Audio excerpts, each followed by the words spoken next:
বাংলাদেশের জনপ্রিয় ধারাবাহিক সিরিয়াল ব্যাচেলর পয়েন্টের ৮১ থেকে ৮৮তম পর্ব ইতিমধ্যে চলে আসছে।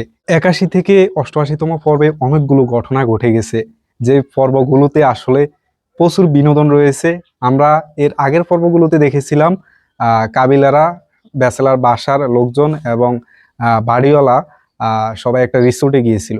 কাবিলাদের সাথে আরেফিনের দেখা রিসোর্টে হয়ে গেছে। তো ইতিমধ্যে আপনাদেরকে বলে রাখি, আরেফিন কিন্তু একটা মডেল মেয়েকে বিয়ে করেছিল তার সংসার ভাঙার পথে, তার ডিভোর্সের পথে। এই ডিভোর্সের এই সময়টা কিন্তু সে রিসোর্টে কাটাতে আসছে।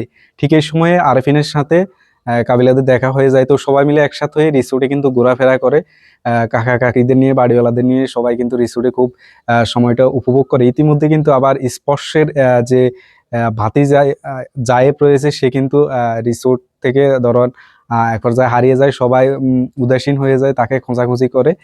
খুবই মজা ছিল রিসোর্টে যতক্ষণ ছিল। এরপরে রিসোর্টে বাদশাও কিন্তু ছিল, খুবই মজার মজার কাহিনী ছিল। আবার এদিকে স্পর্শর সাথে নেহালের কিন্তু খুবই একটা ভালো সম্পর্ক জমে ওঠে।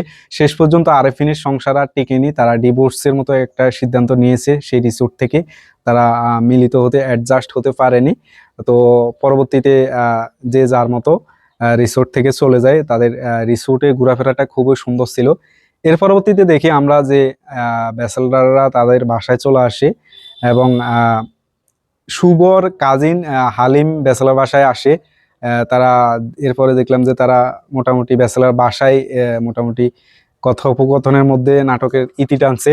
তবে কাজল আরেফিন অমি রিসোর্টে থাকাকালীন একটা সম্পর্কের একত্রে থাকার বা স্বামী স্ত্রী বোঝাপড়ার একটা ইঙ্গিত দিয়েছেন রিসোর্টে থাকাকালীন, যেটা আরেফিন এবং তার স্ত্রীর মধ্যে সম্পর্কে এবং স্পর্শ এবং নেহালের মধ্যে সম্পর্কে, কাবিলের মধ্যে সম্পর্কে, এরপরে বাড়িওয়ালা কাকা কাকিদের মধ্যে সম্পর্কে একটা মানে সম্পর্কের বন্ধনের একটা ইঙ্গিত দিয়েছেন। এর পরবর্তীতে আমরা যখন দেখি ব্যাচেলররা বাসায় গিয়েছে, তখন তারা বাসায় কথোপকথন করেছে, হালিম এসেছে।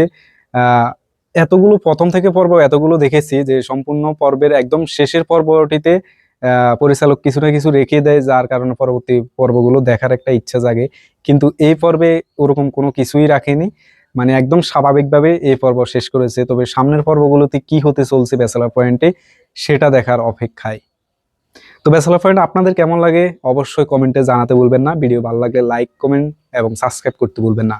এতক্ষণ সঙ্গে থাকার জন্য ধন্যবাদ সবাইকে।